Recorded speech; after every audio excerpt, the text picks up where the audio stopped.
જગદંબ આ ઘોર કળિયુગની અંદર એક મનુષ્ય જીવન જ્યારે સ્વતંત્રતા અને શાંતિ આ બે અવસ્થા ઝંખે છે ત્યારે એ સ્વપ્ન જેવી લાગે છે. ઘણી ખરી વાર સ્વતંત્રતા અને શાંતિ આ બંને આપણા જીવનમાં હોવું, એને એ અવસ્થામાં માણવું એ અશક્ય જેવું લાગે છે. જીવન તાણ ભર્યું લાગે છે. એક મનુષ્યના જન્મથી એના માતા પિતા એને આ સમાજ અને સંસારની આ રેસની અંદર તૈયાર કરવા માટે એન કેન પ્રકારના નિયમો, બંધનો અને કેમ વર્તવું કેમ ન વર્તવું એ પ્રમાણેની નિયમાવલીથી બાંધીને એનું એક પ્રકારે સ્વતંત્રતા રૂંધવાનો પ્રયાસ કરે છે. અને એ પ્રયાસ ભલે એ બાળકના સારા માટે હોય, પરંતુ એક સ્વતંત્રતાની વ્યાખ્યા અને સ્વતંત્રતાની થિયરી પ્રમાણે સ્વતંત્રતા રૂંધાઈ છે. બીજું મહત્વનું છે શાંતિ. શાંતિ એટલે આસપાસ ઘોંઘાટ હોવો એ નહીં, આપણી અંદરનો ઘોંઘાટ શાંત હોવો. શાંતિ એટલે એકાંતમાં પણ આખા સંસારનો ખજાનો મળી ગયો હોય એવી અનુભૂતિ થવી. અને આ જે ભાવ છે અને આ જે અવસ્થા છે એ પણ બાળપણથી ક્યાંક ને ક્યાંક ખોરવાય છે. જેમ જેમ મનુષ્ય બાળકમાંથી કિશોર અવસ્થામાં અને કિશોર અવસ્થામાંથી યુવા અવસ્થામાં પ્રવેશે છે, આ શાંતિ અને સ્વતંત્રતા આ બે અવસ્થા વધારે ને વધારે ધૂંધળી અને રૂંધાથી થઈ જાય છે. અને એક વયસ્ક પરિપક્વ ઉંમરનો પડાવ એટલે કે 35 થી 50 વર્ષની વચ્ચેનો જે મિડ લાઈફનો પડાવ આવે છે, ત્યારે ઓલમોસ્ટ આ અવસ્થાઓ અશક્ય જેવી લાગે છે.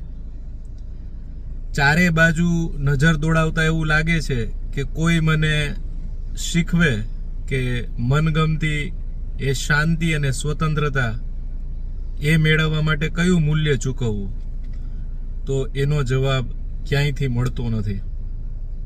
અને ઉલટું એનાથી વધારે પરિપક્વતા એટલે કે મિડ લાઈફ ક્રાઇસિસના પડાવ પર જ્યારે પારિવારિક બંધનો, વ્યાવસાયિક અને સામાજિક બંધનો એટલા વધારે ને વધારે તણાવવાળા થતા જાય છે, એટલા સ્ટ્રેચ થતા જાય છે, એટલું તાણ ઊભું કરે છે કે એક મનુષ્ય નિરાશાની અંદર ગરકાવ થવા લાગે છે. નિરાશાની ગરકાવવાળી સ્થિતિમાં એ એવું સમજે છે કે હવે આ સ્વતંત્રતા અને શાંતિ એ આ જીવન તો નહીં જ મળે. પરંતુ પળવાર વિચાર કરીએ તો આ મહાસમસ્યાનો કોયડો એ આપણા આધ્યાત્મમાં છુપાયેલો છે. આધ્યાત્મ એટલે વાલ્મીકીકૃત રામાયણ, ભગવાન શ્રી રામની જીવન અને એમની જીવનીથી શીખવા જેવા મહામૂલ્યો, શ્રી હરિ વિષ્ણુનો એ મહા અવતાર, પરમ પ્રતાપી, મહાપરાક્રમી, શૂરવીરતા અને પૌરુષત્વના પર્યાય શ્રી રામને પણ જે સ્વયં પોતાના પિતા દશરથના જીવ જેટલા વહાલા હતા, એ જ પિતાએ એવા કટુ વેણ એમને કહેવા પડ્યા કે દીકરા તારે વનવાસ કરવો પડશે, 14 વર્ષનો વનવાસ.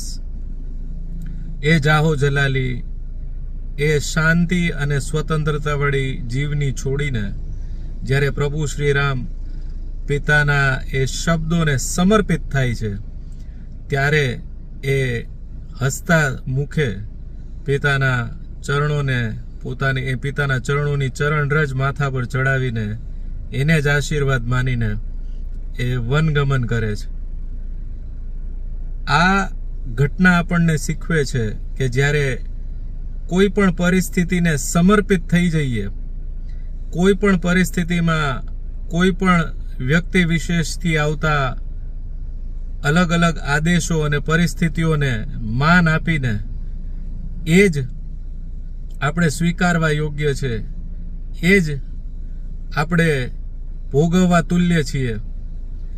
અને જ્યારે તમામ પ્રયત્નો કર્યા પછી પણ નિયંત્રણ ક્ષેત્રની બહાર જતી ભાવનાઓ આપણને વારવાર છંછેડે અને કચોટે, તો પણ એમ કહીએ કે આ મારા પરમ પિતાનું વચન છે, આ મારા સ્નેહીજનનું વચન છે, એને જ આદેશ માનીને એને સમર્પિત થઈએ તો કદાચ સ્વતંત્રતા અને શાંતિ કેળવી શકાય, એ અવસ્થા ભોગવી શકાય. વનગમન હોય કે રાજભવન હોય, જો સમર્પણની ભાવના, કોઈ પણ પરિસ્થિતિને સ્વીકાર કરી લેવાની માનસિકતા કેળવી લઈએ તો કદાચ સ્વતંત્રતા અને શાંતિ એ બંનેની અવસ્થા આપણે ભોગવી શકીએ છીએ. આ ઘોર કળિયુગની અંદર આ મહામૂલ્યો આપણે જ્યારે વિસરી ચૂક્યા છીએ, આ જાકમ જોડવાળી જીવનની અંદર દેખાવો, આડંબરો અને તુલનાત્મક અભિગમ, કન્ટિન્યુઅસ કમ્પેરેટિવ એનાલિસિસ આ જીવનનો જ્યારે માપદંડ અને જીવનનો પર્યાય બની ચૂકી હોય, ત્યારે આવા મહામૂલ્યો શ્રી વાલ્મીકીકૃત રામાયણમાં પ્રભુ શ્રી રામ ભગવાનની આ જીવની આપણને દૂર દૂર સુધી આપણને ઘણું બધું શીખવતી હોય, છતાં પણ આપણે એનાથી દૂર હોય એવું અનુભવીએ છીએ. એટલા માટે જ જરૂર છે, જ્યારે આ સંસારની કોઈ પરિસ્થિતિ, કોઈ વ્યક્તિ, કોઈ સંબંધ આપણને કામ નહીં લાગે, ત્યારે આપણું આધ્યાત્મ, આપણું સનાતન જ આપણી વારે આવશે. એ જ આપણું સાચું માર્ગદર્શક બની રહેશે. એટલા માટે જ આપણે પ્રભુ શ્રી રામને જીવીએ.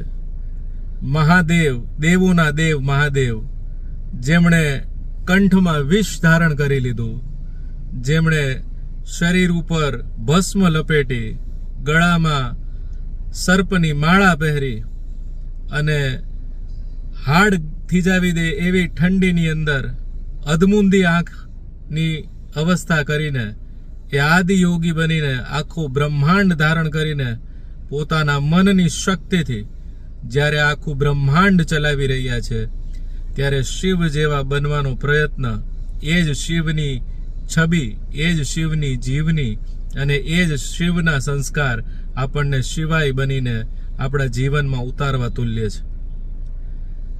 પરિસ્થિતિઓ ભોગવાદની અંદર ક્યાંક ને ક્યાંક તૂટતી દેખાય, ત્યારે આવા મહા અવતારો, આપણા ઈષ્ટ આરાધ્ય દેવોના દેવ મહાદેવ આપણને શીખવે છે કે આ નાશવંત જીવનની અંદર બધું નાશ પામવા યોગ્ય છે. ત્યારે તમારું આત્મા, જે પરમાત્માનો અંશ છે, જે જીવ એ શિવમાંથી ભિન્ન થયેલો એક બિંદુ છે, એને શિવમય કરવા માટે એ જીવથી શિવની યાત્રા કરીએ. ભગવાન શ્રી હરિ વિષ્ણુના મહા અવતાર શ્રી કૃષ્ણએ પણ એ શીખવ્યું કે જન્મતા વેત જ જન્મ દેનારી માતા અને પિતાના સુખથી વંચિત થઈ કોઈ બીજા ગામમાં જઈને રહેવું પડ્યું, બાળપણ વિતાવવું પડ્યું, પોતાના પ્રાણથી પ્રિય પ્રેયસીથી વિખૂટા પડવું પડ્યું. આ જીવન પારિવારિક સંઘર્ષો વેઠવા પડ્યા અને પરિવાર, સમાજ અને ધર્મની રક્ષા કાજે રણભૂમિ અને પોતાનું ક્ષેત્ર પણ છોડવું પડ્યું અને રણછોડ કહેલાવવું પડ્યું. ત્યારે પણ એમણે બધું સહજતાથી પરિસ્થિતિઓને સમર્પિત થઈને જીવી બતાવ્યું અને શાંતિ અને સ્વતંત્રતાની વ્યાખ્યા જીવી અને શીખવાડી.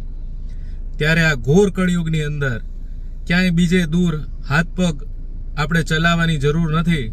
જો શાંતિ અને સ્વતંત્રતા આ બે જ અવસ્થા જીવવી હોય તો પ્રભુ શ્રી રામ, દેવોના દેવ મહાદેવ અને શ્રી હરિ વિષ્ણુના, શ્રી કૃષ્ણના અવતારના જીવનને, એમના જીવનના મૂલ્યોને આ જીવનમાં ઉતારીએ.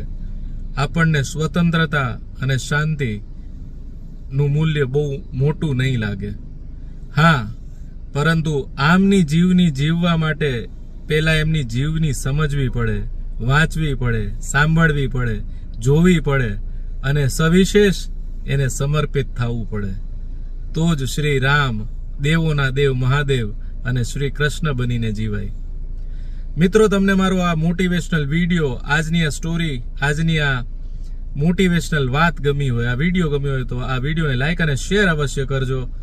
અને આવા જ વિડીયો વધુ જોવા હોય, સાંભળવા હોય તો મને કમેન્ટ બોક્સમાં તમારા અભિપ્રાયો જણાવજો. ફરી મળીએ આગામી સ્ટોરી ટેલિંગમાં. ત્યાં સુધી જગદંબ.